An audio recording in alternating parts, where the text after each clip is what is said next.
So here we're up to the Gemara. We're up to Daf Chesamad base.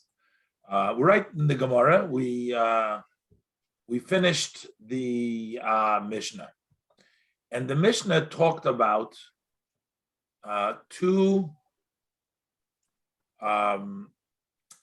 types of people that are either confined, which is called musgar. He's confined, that is to find out whether he really has leprosy, or mukhlat. Mukhlat is somebody that has been decided that he does have leprosy. So these are the two types of mitzora. There's a mitzora musgar, a confined, locked up one. We're trying to find out whether he has leprosy. And then we have a mitzora mukhlat. We have one who has already leprosy. Now, there are certain laws that the Torah specifically says in the pasuk by the mitzora mukhlat. As for example, that it says that the mitzora needs to render his garment once he's put into the state of decided that he is a mitzora. So he has to render his garment. So the Mishnah says that only the mitzora mukhlat has to do that, but the mitzora musgar doesn't have to render his garment. Another thing is, by mitzora mukhlat, the pasuk says that he has to let his hair grow wild, not cut his hair. That only applies to the mitzora that you decided, but a mitzora that was musgar does not have to have his hair grow on his head. So basically, these are two mitzvahs that apply only to mitzora mukhlat and not to a mitzora musgar.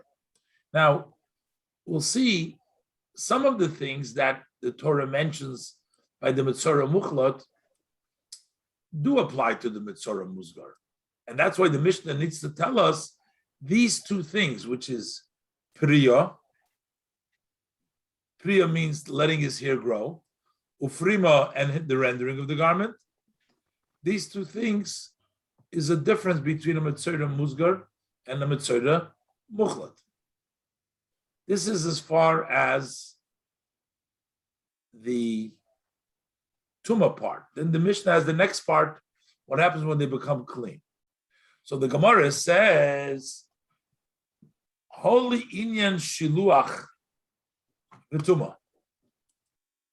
What about sending him out from the camp? We know a Mitzora Mukhlat is sent outside of the camp. So how about that? Is a Mitzora Musgar sent out also, or no? Since the Mishnah says that the only difference between them is that the Mitzora Musgar doesn't need to let his hair grow and he doesn't have to render his garment, but it means for everything else, they're the same. Holy Inyan Shiluach. But what about sending him out of the camps? V'Tumah. Tumah means the severity, the special Tumah of Tsaras, as it is by a Mukhlat. Zev is Eshavim. So they'll both be equal. The Musgar will have the same stringency as the Mukhlat.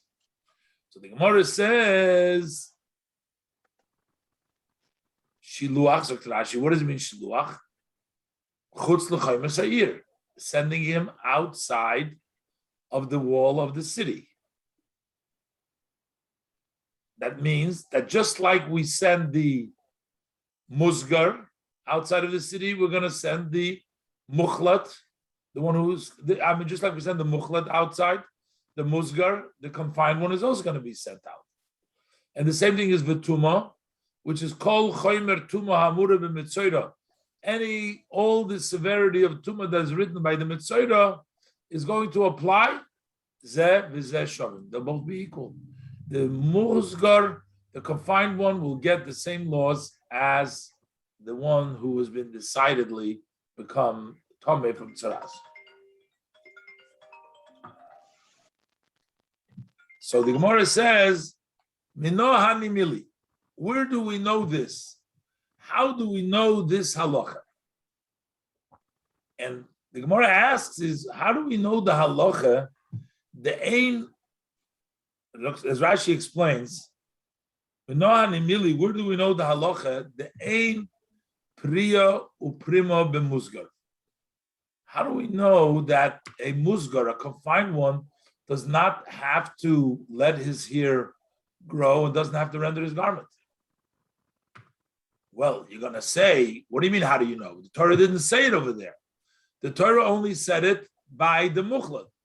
But Dilma, perhaps, Golilon Rachmona b'muchlat, the Torah revealed it by the muchlat, by the one who was decided, Tameh, who adin lemuzgar, and the same thing is lemuzgar. Kida amret, just like you say, li'inyan tuma.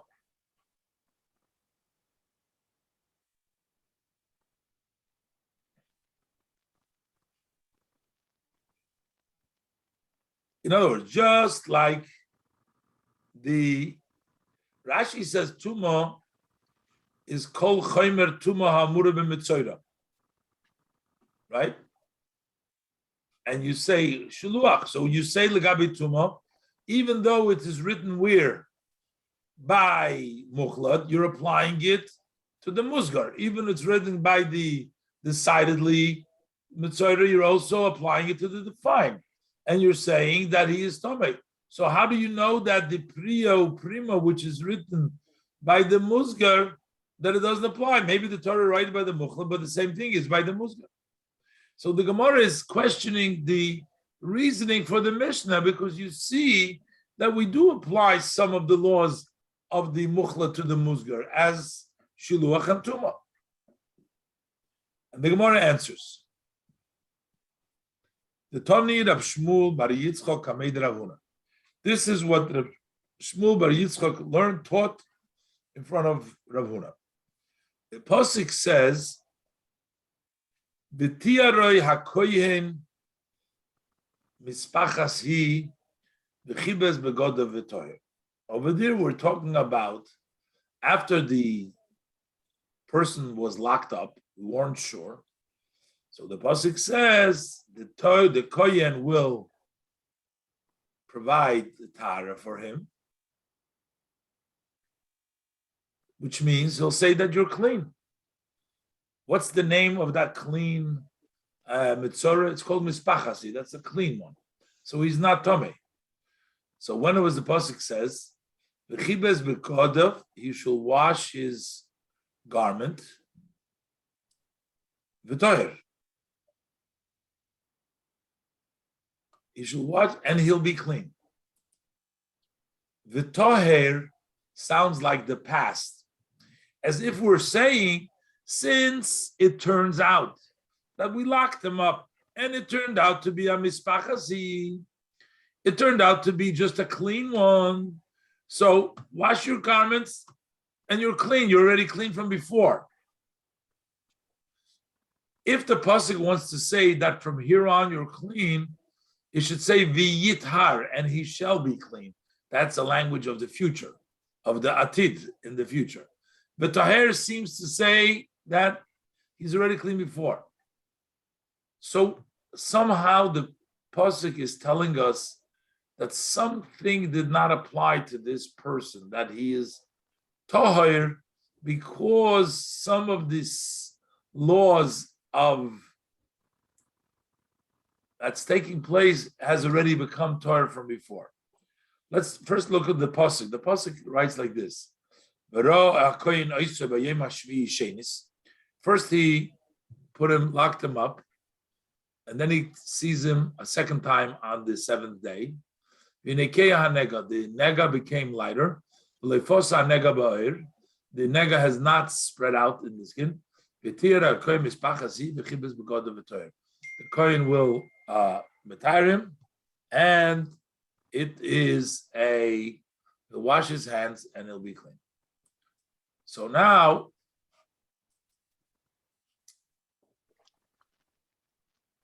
what is he already clean? So we're learning from this that toher mipriya umiprima de meikara, that he is clean, meaning that he is already clean, v'toher, and he stays with his cleanliness of before, which means there is something that he didn't have to do, which is the priya prima. Let's look in the Rashi.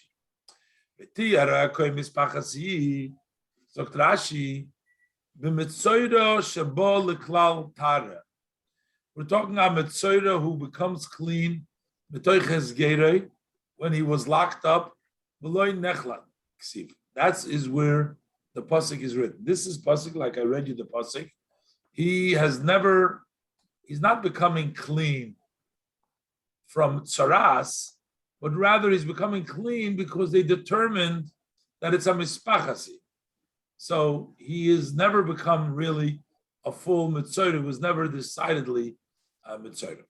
So what does it say in this end of the pasuk? See, the Sefer Dekra, in the end of the pasuk, it says, "V'chibes begodav v'toher." He will wash his garments and he is clean. Mi deloy kosav v'yitor, since it doesn't say, and he will become clean and he shall become clean. Lishna demi korehu. This is mashma, and he is clean from before. As if to say, this is what he's saying.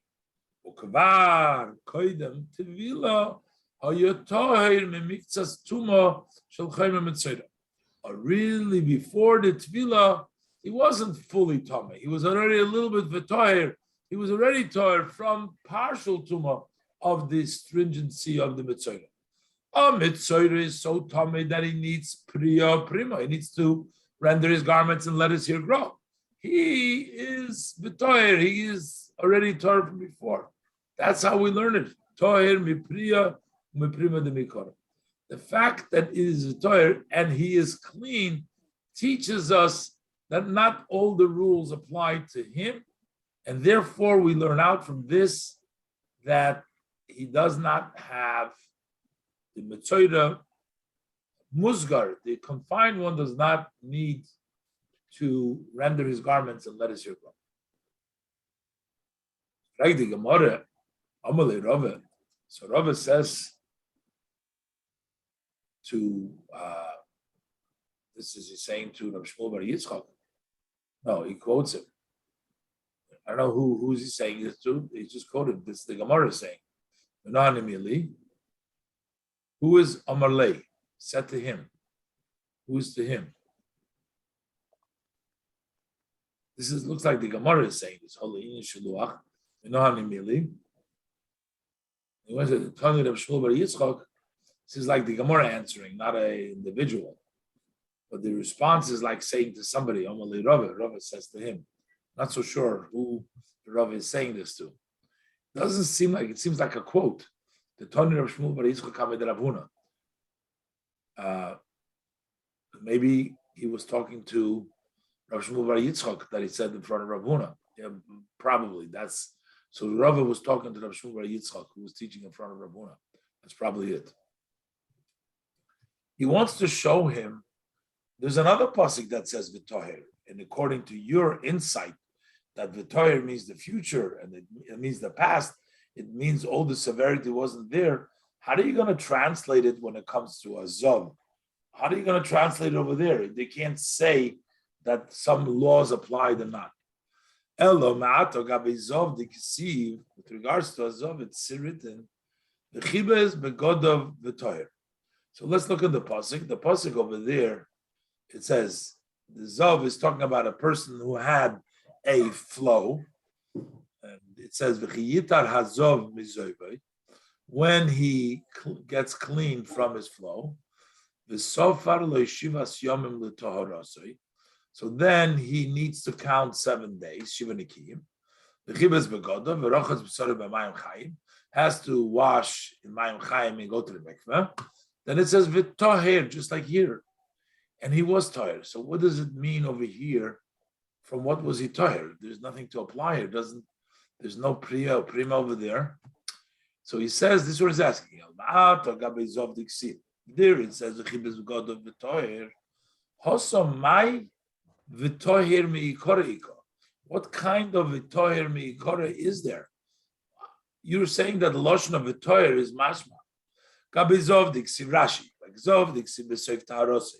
Then the Vistar it says v'tohir, ma tohir me'ikora amrid bei. What kind of a tohir from the beginning are you going to say it?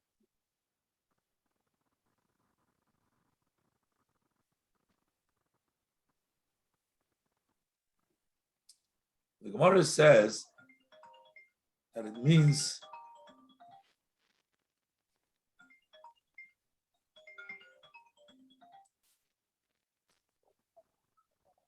so. The Gemara says we have to come up with another meaning, the toher, and it will be clean. That it doesn't mean the past. That it means the toher means at this point he becomes clean. So obvious. So what does it say? The chibis begodov. So what are we trying to say? The toher, and he becomes clean now. We're not talking about the past. Becomes clean now. So the Gemara explains. Toir hashto militame kleicheres beheset. From this point on, once he goes and washes the garments and he becomes clean, that means that from here on, he won't be mitame kleicheres beheset. Heset means, this is a chiddush. Even if you don't touch the tumah, usually you touch the tumah. You sit on the tumah, you lay on the tumah, that's by Yazov. But hesed means that you, if on a seesaw, for example, if you lift the tumah, not directly, not touching it, but you lift it through pushing down one side, lifting it through the other side. You have a stick and you raise it. That's called hesed. So we're telling you that at this point, once you have washed the begod of the toher and it becomes toher, which means that it is no more going to be tomei behesed. Now, why would it be tomei? I mean, what do we mean militamek lecheres behesed? So why not? I mean, you're toher, so all the tumah is gone. No. Because he says, Afal gav the hodor chozi le'mitama le'mafreya. Even though you see again, you are not tama le'mafreya. Because, you see in the Rashi, what happens is, after you count 7 clean days for the Zav, after on the 7th day he goes to the mikveh. What happens if after going to the mikveh he sees again? So he loses his 7 clean day. He becomes tummy again. What happens with the kalim that he raised in between the time he went to the mikveh and he saw again? That's what we're learning from the toher, that at this point he's not going to become tummy. Let's look at Rashi. Elal korchoch, we have to say toher doesn't mean the past. There's nothing. Toher yiyah means. What does it mean? It says b'toher that it means the future. Toher yiyah that it means mekan ulhabo from here and on, which means milatame kleicheres behesed, from being mitame kleicheres behesed. What's the chiddush? So va'afal gav. So this has to be a chiddush. I mean, just to say that he's toher when he went to the mikvah, of course he's toher. What's the problem? So he says va'afal gav shetfilosi b'yoyim. Even though the immersion of a zav is during the daytime, and if he saw another sighting of his ziva after immersion that day, so sarasakoil, he knocked off all the counting, and he's metame backwards, mishkav u'moishov. So anything that he sat on, anything that he lied on, in between the Mishkav and the Moshav, so which means that everything would become Tamei. if he went and saw back, so even though he went to the mikveh, but the mikveh didn't count because he didn't have 7 akim. Everything else that passed is off. So if he laid or he sat on something, everything will become tamei.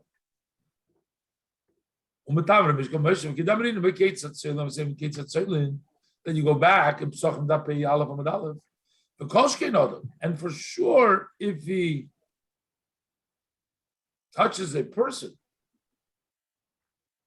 but the Torah is telling you Afilachi Mahanya Le Tefillah, but still that tefillah will help him from making tamei, the earthenware that he was made in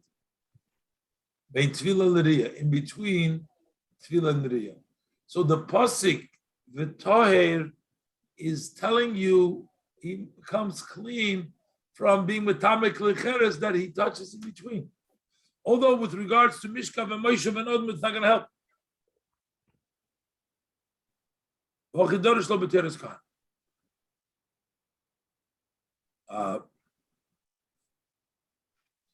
What's the connection? Why are we only saying, okay, you're saying the Toher, that he remains Toher from here on. The Pasuk tells you that once you go wash the clothes, and as we say over here in the Pasuk, you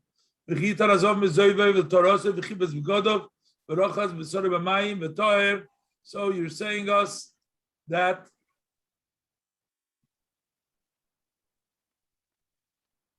he is Toher. Something helped, his immersion helped that what? That he won't be Klecheres Behesed. But Rashi is bothered. Why did we choose to say that he's only Toher from Klecheres Behesed? We're basically saying, the Torah says, you went to the mikveh, it's Toher. So that means it remains Toher, even if you're going to ruin the counting because you're going to see it again, and you have to start all over again, and the Mishkav Moshe, everything's going to be Tomei, but Klicheres Behesed is going to be okay. Why did we choose that? Why didn't we say Toher, the Mishkav, the Moshe? So Rashi, Benire, Be'enai. So it seems to me, in my eyes, the Hodi Darshinon Lei, this that we are expounding it, that the Toher Militame Klicheres. Why are we doing it that way? That is Torah.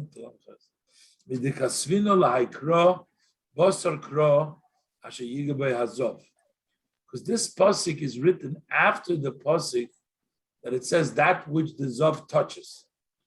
And that pasuk, Asher by Zov, the Nafkile Minei Hesek Lecheres Lezov.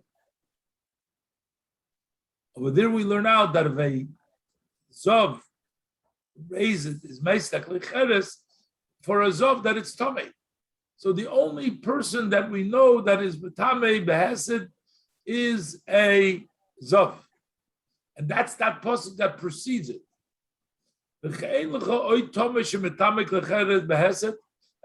no other Tomei that is Metamei Lecheres Behesed. And this is where the pasuk tells you, and that's after that the pasuk tells you V'toher. So therefore we're saying that it's not going to be Metamei. Follow what I'm saying? But I don't understand what is the. I can't hear you. We got into this because of the question of. Sorry, I couldn't hear you because the speaker was off. Okay, we got into this because of the question of the first part, which says Vayitar means that he was already. It wasn't that the whole reason we got into the second part of the discussion. Yeah, but the Gemara proved we're not yet done. You're right, but we haven't finished yet.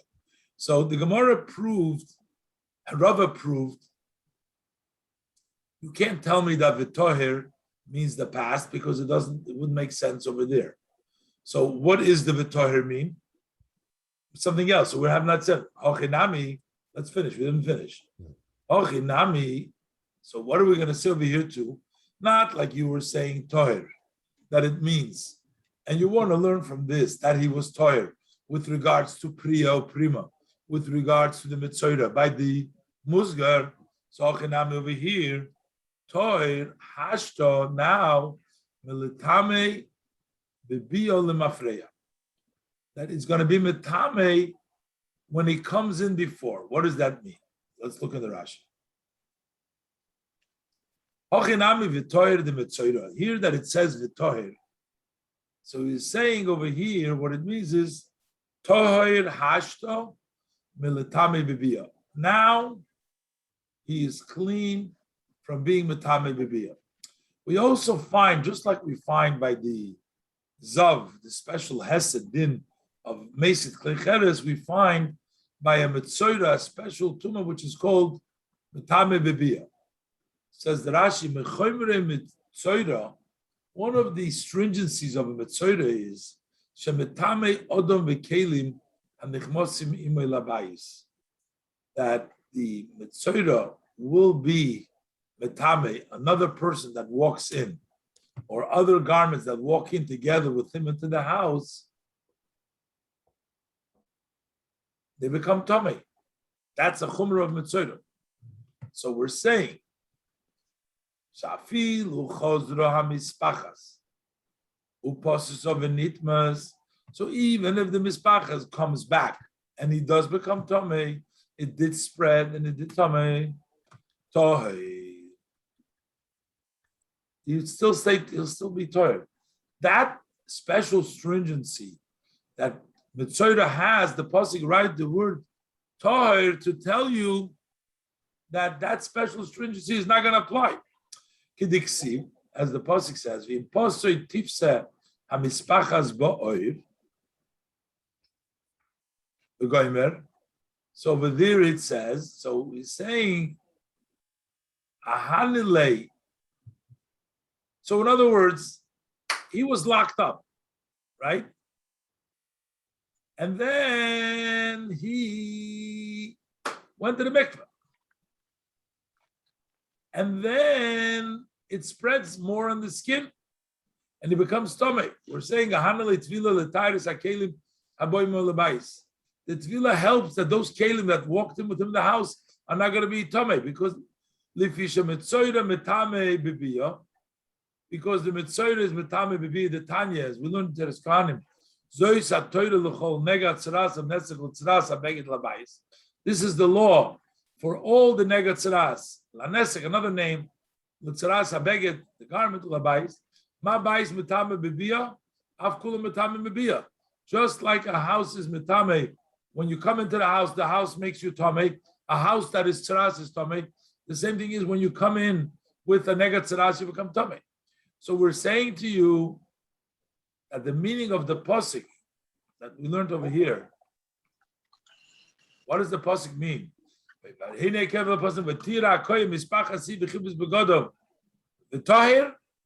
tahir means now he'll be clean, but if he sees again the mispachas paso, then he will still be clean. The things that went in the house with him will not become tummy. We're taking the exaggerated, the most stringent case, and we're excluding it from the words of the Torah. Anyways, the bottom line is the Gemara says you can't. The Gemara wanted to know, where do you know that a musgar does not have to do priya and prima? The Gemara wanted to use the word v'toyer. The Gemara showed the v'toyer can't be used because it doesn't make sense by Zav. The Gemara tells you how to translate the word v'toyer by Zav and how to translate the word v'toyer by Mitzorah. So we're still stuck. How do we know that there is no pri or primo by a musgar, by one who's confined? But the Rabbi says from this pasuk, over there it says v'atzarua asher bo hanega. So that pasuk is talking about v'atzarua asher bo hanega. This is talking about the musgar, the tzarua who has the nega, begod of yufrumim. His garment should be rendered. His head should be grown. These are special laws that apply. So the Gemara says, the pasuk. So who is the one that has to render the garment? Is one that the tzaras it's in his body. Atzorua asher boy. hanega. The nega is in him. Rashi says, Asher boy mashma mishet tzaraito tluya tumosu begufa. Who did tzaras, the tumor is on his body. Shakol's man shaloin israpim imenu, as long as he wasn't healed, he's tummy. V'hainu muchlat. And that is muchlat. The gabe tare delay ksiv. So only he, tzarua sheboy hanega, he has to have his garment from him. He has to have a roshi parua. That's the tzarua sheboy hanega. Shekol man shalem israp menu tome b'hainu muchlat. Where do you see? Because the gabe tare delay. Because over here, what does the pasuk say by a person who was muchlat? Pasuk says v'hine nirpa nega tzaras tzarua. He was healed.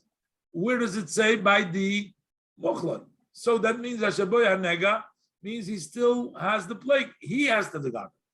Yotzazeh, that would exclude a musgar. She'ain saraita tluya begufay elabiyom. His saras does not hinge on his body, but it hinges on the days. Which means, because Yotza musgar shetlu mosay tluya b'mei hezger. His tumor is not in his body; it goes on the days that he's locked.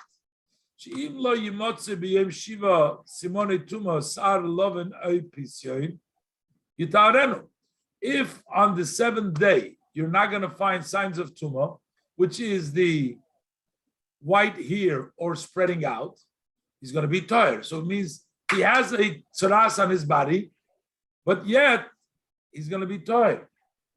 He still has his nega. So by him, it doesn't say it has to be a shaboy hanoga that has to have a garment rendered, and here parua.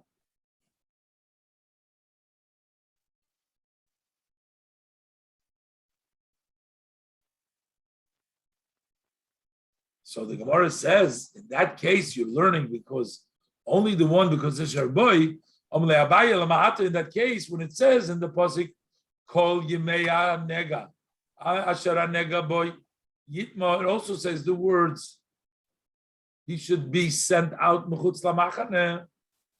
The pasuk says, Kol Yimeya Ashara Nega Boy, Yitma, Tomehu Bodad Yesh Mechutz Lamachane Moshovoy, it says Ashara Nega Boy, so you should say that was only applied to a Muchlat, because you're saying Nega Boy is the Muchlat, so you only have to say, sit outside of the camp by a muchlat, but not by a musgar.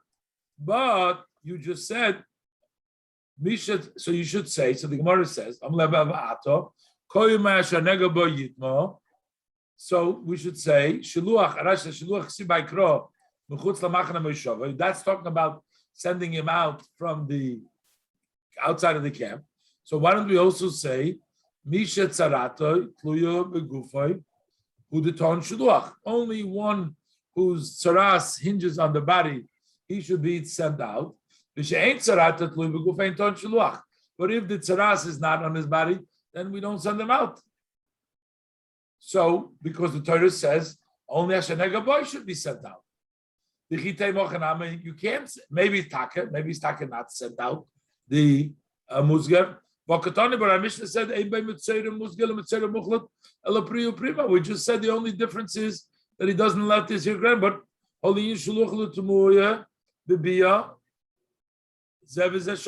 as far as sending him out and to be metame, when he walks in, they will be equal. See, when the Gemara says, now you see clearly, tumuya means bebiyah, that's the special kind of tumah, the tumah that you walk in.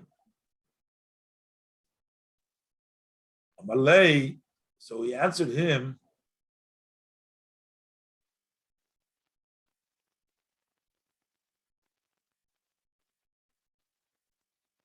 So this is Rav and Abaye going at each other. But in the beginning of the discussion, there is no, it says Amalei Rav, but we don't find an Abaye over here. But you see, this whole discussion goes between Abaye and Rav. So Abaye tells him. So he tells him, you may, kol you may. The pasuk says, kol you may.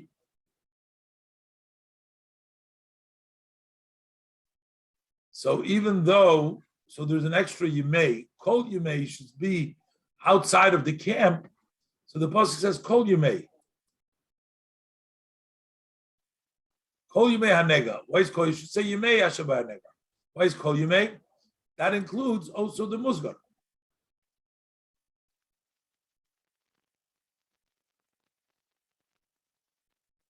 You may, it should have said you may, call you may. That's what we know, that also the musgar is also sent out. You may call you may, you may, call you may.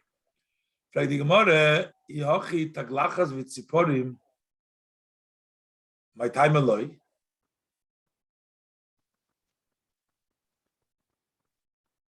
So, how come, since it says you may, so why don't you give him the end? What there is, it says that you shave and you bring birds. So,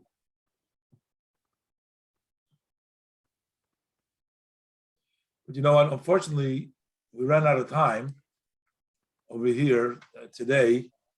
I just wanted to share very briefly the Parshas Re'eh without anything. I got 3 minutes, but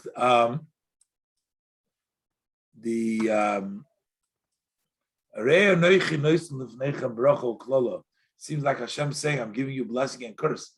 Hashem doesn't give any curse. Targum Yonis Ben Azil translates, it's the curse here is a substitute for bracha. Sometimes the Eibushter sends us a blessing, and we unfortunately turn it around for a curse. And the person needs to know, even when they have difficulty and challenges, that it's only a substitute. It's for Hashem, everything is good. And we have to be able to find and to look for the good. If we look for the good in this, then we actually are going to be able to discover that what we thought is actually bad and what we thought is actually negative is not really negative. It becomes the Eibushter gives us, because hidden in every difficulty is really the love of Hashem. And we pray to Hashem that He should take away the hidden and reveal the revealing kindness. Sometimes the revealing kindness comes from a higher place. So let's hope that we'll see the bracha and the bracha, no substitute for the bracha, just bracha itself, and we'll zeicha for only good, all good. Okay, so we'll leave it at that, and we'll continue next week in Mitzvah Hashem. Thank you, Rabbi.